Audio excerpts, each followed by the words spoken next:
레위기 12장 1절에서 5절입니다.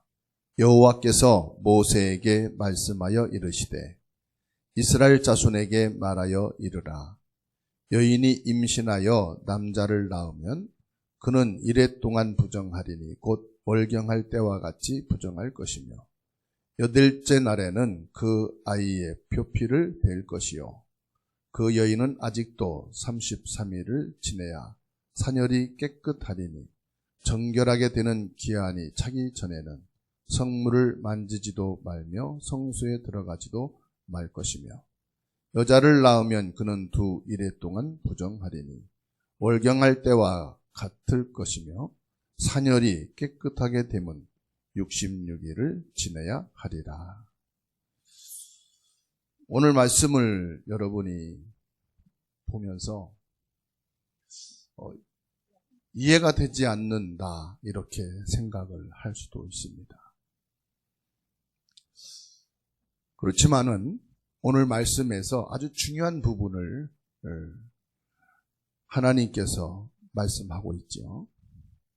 3절에 보면은 8째 날에는 그 아이의 표피를 벨 것이라 말씀하고 있습니다. 성령의 감동을 받은 사람들이 기록한 말씀을 성경이라고 합니다.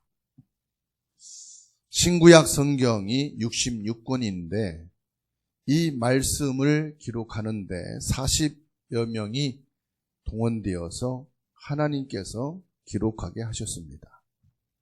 그 중에서 창세기, 출애굽기, 레위기, 민수기, 신명기 이 5권의 성경을 제일 앞에 있게 됐지요. 이 성경을 모세가 기록했다고 해서 모세오경이라 하는 말도 있습니다.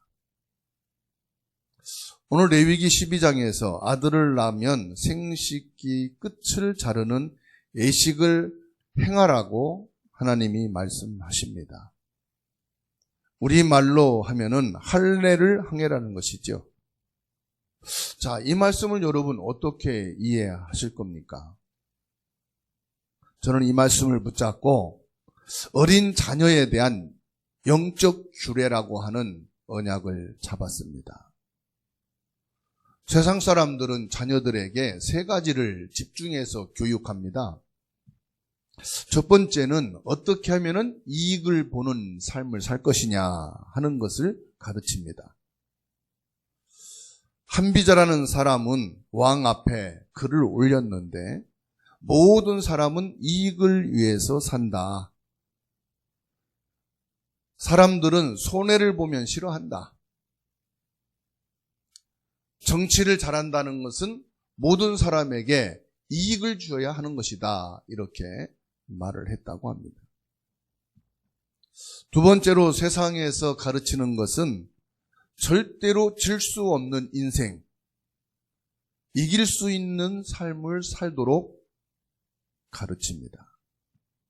손자뱀법이나 군조론이나 또 많은 정치인들이 전략과 정복의 기술과 지식을 가르칩니다. 지금 저 러시아가 우크라이나를 침범해서 전쟁을 일으키는 것도 같은 맥락이라고 보면 됩니다. 언제든지 강대국이 약한 나라를 침범하고 전쟁을 일으키게 되는데 참 비참하지요. 한 사람의 정치인의 생각이 자기의 민족의 젊은 사람들 뿐만 아니라 근접한 약소 국가들의 많은 생명을 앗아가고 가정을 파괴하고 경제와 모든 것을 완전히 불바다로 만드는 것이 바로 전쟁입니다. 저는 온전한 정신과 영적 상태가 아니면은 결코 전쟁을 일으킬 수가 없다. 정신적으로 시달리고 영적으로 무엇인가에 잡히지 않으면은 절대로 전쟁을 일으킬 수 있는 것이 아니다. 그렇다면 이것은 정신 문제요, 심각한 영적 문제요, 결론적으로는 사단의 역사라고 봅니다. 그런데 세상은 지금 이것을 가르치고 있다는 사실이에요. 세 번째로 세상에서는 자신도 모르게 돈이 최고라고 하는 것을 가르치고 있습니다. 자녀들에게 돈이 있어야 된다. 돈이 없어서 힘들다. 이것이 무의식 중에 전달이 되고, 돈이 있어야 살겠구나. 돈을 벌어야 되는구나. 이것이 교육으로 들어간다는 말이죠. 그래서 지금은 대학도 지식의 전당이 아니라 어떻게 하면은 돈을 벌 수 있도록 기술을 가르치고 취직을 잘할 수 있는 과를 선택할 것이냐가 되어버렸어요. 그러다 보니 사람들 마음속에는 돈이 최고다 하는 것이 숨겨져 있습니다. 정치인, 교수, 종교인까지도 그렇게 가르치고 있습니다. 그러니까 세상은 점점 재앙으로 치닫고 있어요. 사람이 우선이 아니, 신앙이 우선이 아니, 눈에 보이는 돈이 우선이고 최고다는 것이 이 물질 만능주의, 이 물질 우상이 다 들어가게 됐습니다. 그러면 하나님의 말씀 성경은 무엇을 가르치고 있습니까? 인간에게 가장 필요한 것이 무엇인가를 말씀합니다.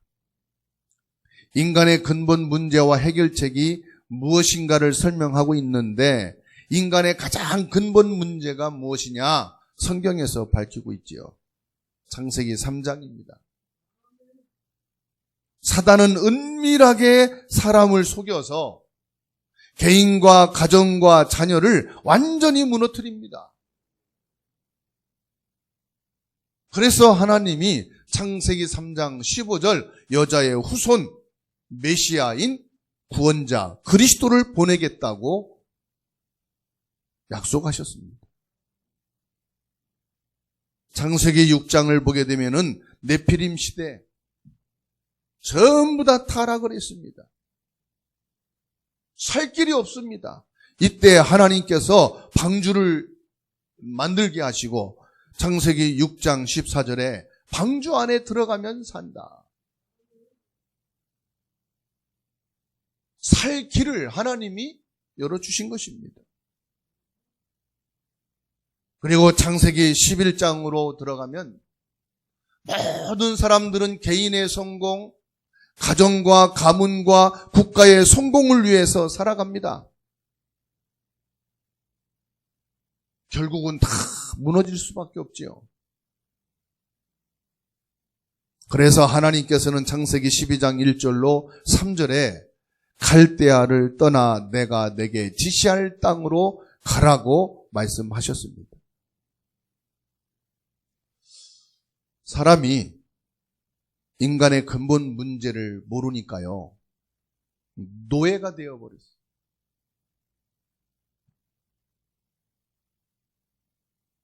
개인으로, 가정으로, 사회로 눈에 보이지 않는 이 흑암의 노예가 되어버렸어요. 여기서 빠져나오는 길을 말씀하셨습니다. 그게 뭐냐? 양의 피를 바르라. 6월절입니다. 하나님의 인도를 받아야 산다. 오순절입니다. 결국 우리가 갈 길은 하나다. 하나님의 나라, 천국. 수장절입니다. 이 세 절기를 주시면서 우리의 핵심을 말씀하시는 겁니다. 그게 뭐냐? 언약궤를 따라가라. 하나님의 말씀을 따라가라. 여호와 하나님이 함께 하시는 임마누엘의 축복을 따라가라. 그러면 삶은 어떻게 할 것이냐? 성막 중심으로 살아라. 임마누엘을 누리며 살라는 것입니다. 그게 바로 뭐냐? 예배입니다. 예배가 우리의 삶의 중심이요, 인생의 목적이요, 이것이 우리가 살아가는 길이다.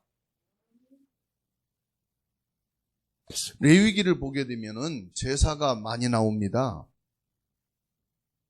그런데 짐승을 드리는 제사가 있고 곡식을 드리는 제사가 있죠. 짐승은 뭘 말합니까? 피를 말합니다. 피는 뭘 말하느냐? 생명을 의미합니다. 어떤 생명을 말합니까? 육신의 생명도 있겠지만은 가장 중요한 게 뭐냐? 영적인 생명, 그리스도 십자가를 의미합니다. 곡식은 뭘 말합니까? 고운 가루를 내서 하나님께 제사를 드리라. 예수 그리스도의 이름으로 하나님 앞에 기도로 감사의 예물을 드리는 것을 말합니다. 감사제입니다, 곡식은. 우리 모든 인간에게 필요한 것이 뭡니까? 첫 번째로요, 창세기 3장 사단에서 해방되는 것이 중요합니다. 물론 먹고 사는 의식주도 있어야 됩니다. 건강을 위해서 우리가 예방도 하고 노력도 해야 됩니다. 그런데 제일 우선될 게 뭐냐? 흑암에서 해방받아야 됩니다. 다시 말하면 운명이 바뀌어야 된다는 말입니다. 그리고 우리가 아무리 언약, 복음 깨닫고 산다 할지라도요, 타락 문화에서 살고 있어요. 흑암 문화, 우상 문화에서 살고 있어요. 그러면 우리가 어떻게 살아남을 것이냐? 길은 하나밖에 없다는 거지요. 방주라 이 말입니다. 그리스도가 아니면 살 길이 없다.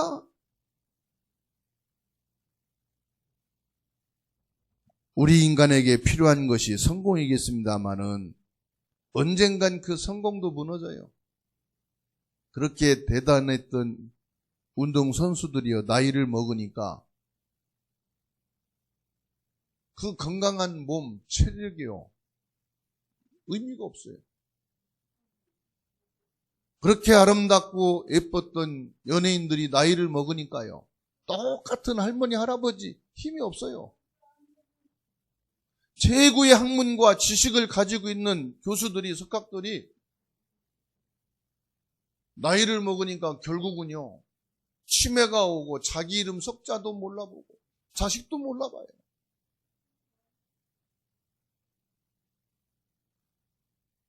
한국의 문화의 거장이라고 하는 이어령 교수가 지난주에 세상을 떠났습니다. 최고의 성공의 바발탑을 쌓아도 결국은 무너지는구나. 올바른 예배를 회복하라는 것입니다. 험한 길, 광야길 가는 동안 가장 필요한 것이 뭡니까? 하나님께서 이스라엘 민족이 광야길 가는 동안에 중요한 일을 하겠다고 약속하셨는데 그게 뭡니까? 애굽을 이길 수 있는 힘을 주겠다는 약속입니다. 어마어마한 10가지 문화를 가지고 아무리 버틴다 할지라도 하나님을 이길 수가 없습니다. 그래서 애굽을 이길 힘을 주시겠다. 군대를 모아서 이긴 게 아니라니까요. 최고의 무기를 개발해서 이긴 게 아니라니까요. 이스라엘 백성들의 정신력과 하나가 되어지는 그 공동체를 가지고 이긴 게 아니라니까요. 하나님이 주신 언약, 피의 복음으로 이긴 줄 믿으시기 바랍니다. 하나님께서 내 앞에 홍해를 가르고 요단을 가르시겠다. 내가 가는 길에 여리고를 무너뜨리겠다. 아모리 연합군을 하나님이 완전히 무너뜨렸습니다. 지금은 우리에게 과거지만 이스라엘 백성들이 가는 길에는 미래라 이 말이에요. 너희 미래 걱정하지 말라. 애굽 걱정하지 말라는 겁니다. 홍해를 보고 불안해하지 말라는 거예요. 어떻게 이 광야길을 통과할 것인가 염려하지 말라는 겁니다. 요단도 문제가 안 되고 여리고도 문제가 안 되고 연합군도 문제가 아니니까 너희는 강하고 담대하라. 앞을 향해서 언약을 붙잡고 하나님 말씀 따라 가기만 하면 된다. 아멘.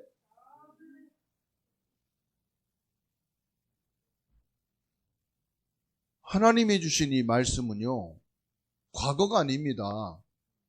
항상 하나님의 말씀은 미래를 향한 오늘의 답입니다.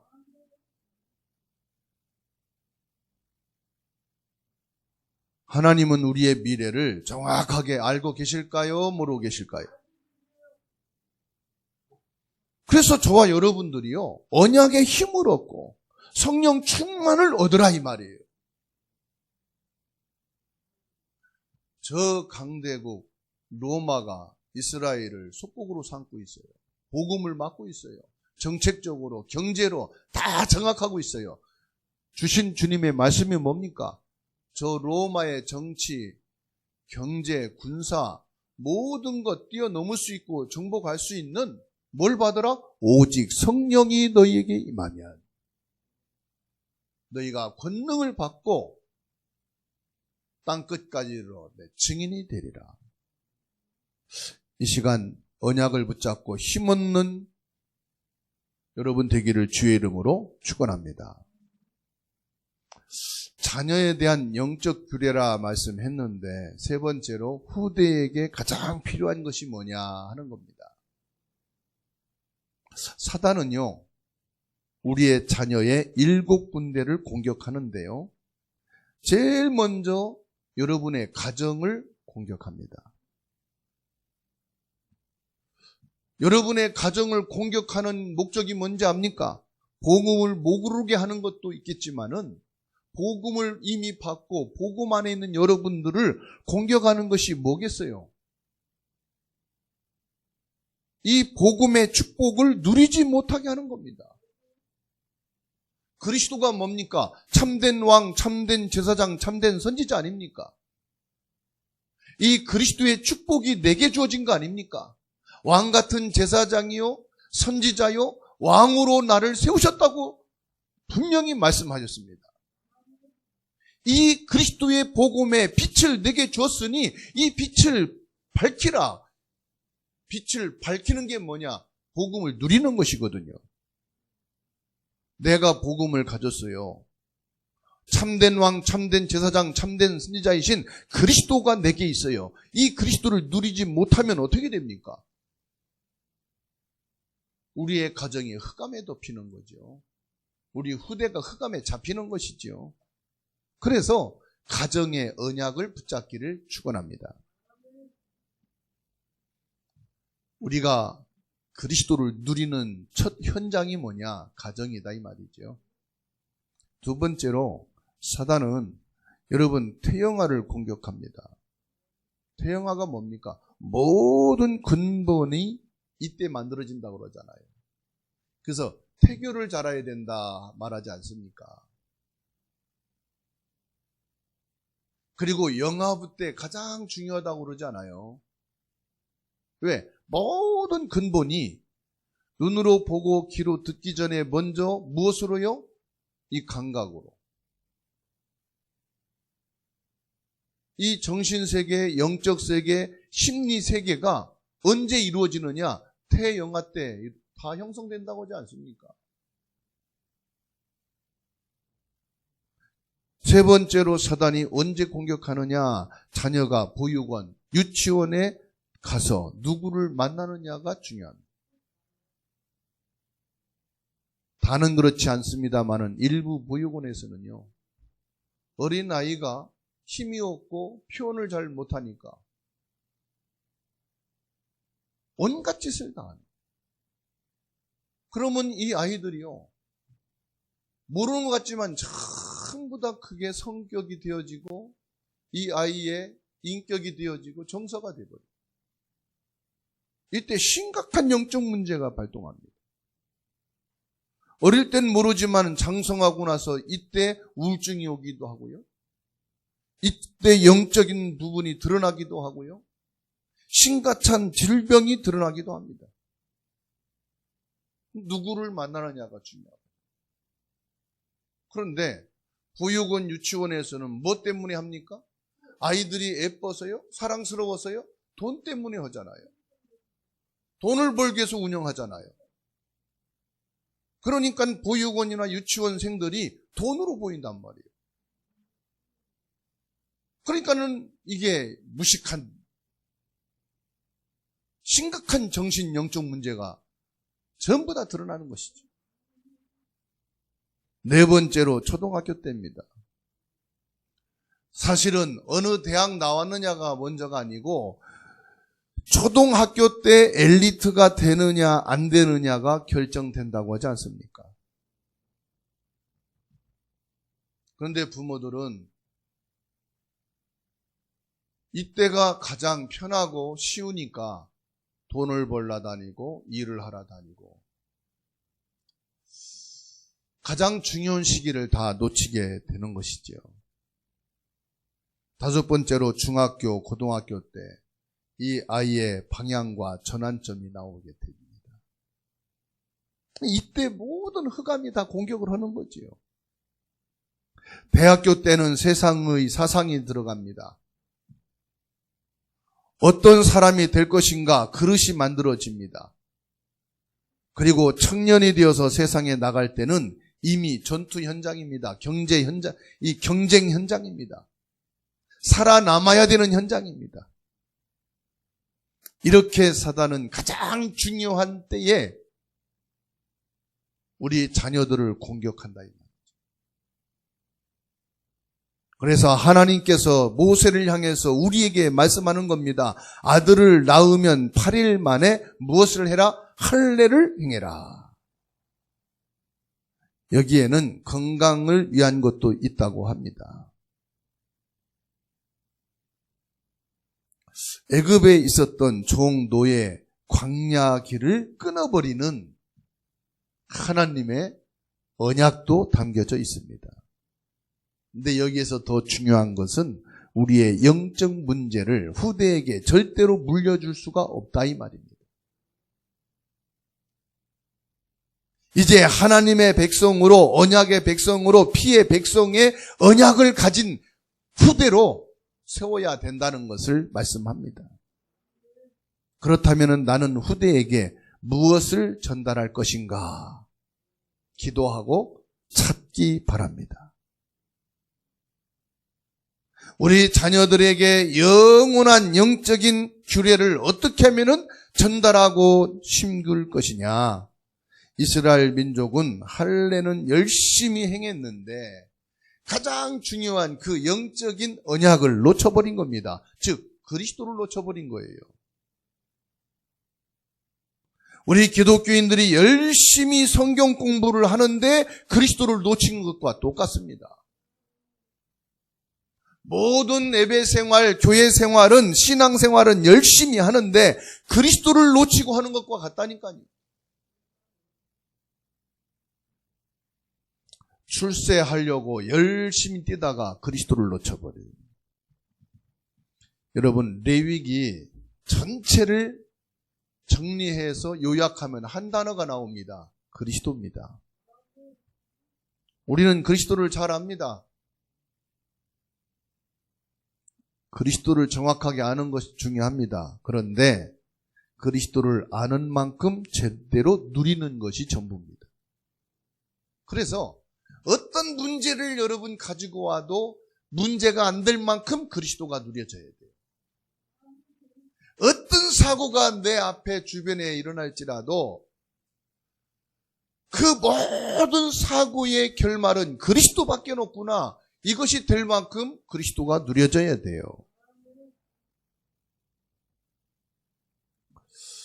예수님께서 십자가 지시기 직전에 물었습니다. 사람들이 나를 누구라 하느냐?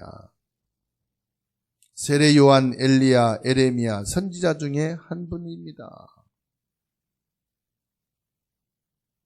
그리스도를 아는 믿음이 중요한 거지요. 그리스도를 아는 것도 중요하지만은 그리스도를 아는 믿음이 중요해요. 그리스도 몇 번만 들으면은 다 안다니까요. 여러분 손자 손녀들한테 물어봐서 그리스도 어디 있어? 그럼 내 마음에 있으면 너무 좋아합니다. 그러니까 눈치채고 말합니다. 자기가 잘못해놓고 조금 할머니가 삐진 것 같으면 그리스도가 내 안에 있어 말합니다. 그럼 다 풀어지거든요. 눈치가요, 할머니 할아버지보다 앞서가요. 몇 번만 그리스도 들으면 다 알아듣습니다. 그래서 이제는 무당들도 그리스도 말하고요, 중들도 그리스도 말하고요, 다 말합니다. 중요한 건 뭐냐? 그리스도를 아는 믿음이 있어야 됩니다. 내가 그리스도를 진짜 누릴 때 모든 흑암의 세력은 무너지는 줄로 믿으시기 바랍니다. 그래서 그리스도를 누리고 있는 사람과 알고 있는 사람은 다르더라고요. 그리스도를 알고만 있는 사람은요, 벌써 표시가 나요. 한계가 온다, 어려움이 온다, 뭐가 지금 잘 안 되고 있다. 얼굴에 벌써 표시가 나요. 말은 안 해도. 그리스도를 누리는 사람은요, 10배, 100배 벌써요, 그리스도의 임마누엘이 임하게 되고, 그리스도의 평안이 임하게 되고, 그리스도의 참된 승리가 임하게 되는 줄 믿으시기 바랍니다. 그래서 그리스도 안에서 공부하라, 그리스도 안에서 일해라, 그리스도 안에서 사업하라. 이 말은 무슨 말이냐? 그리스도를 누리는 사업이 되라. 그리스도를 누리는 학업이 되라. 그리스도 안에서 능력을 행하고, 그리스도 안에서 선행을 행하고, 그리스도 안에서 하는 것이다. 그리스도를 제대로 누리는 축복을 회복하고 그 응답 누리게 되기를 주의 이름으로 축원합니다.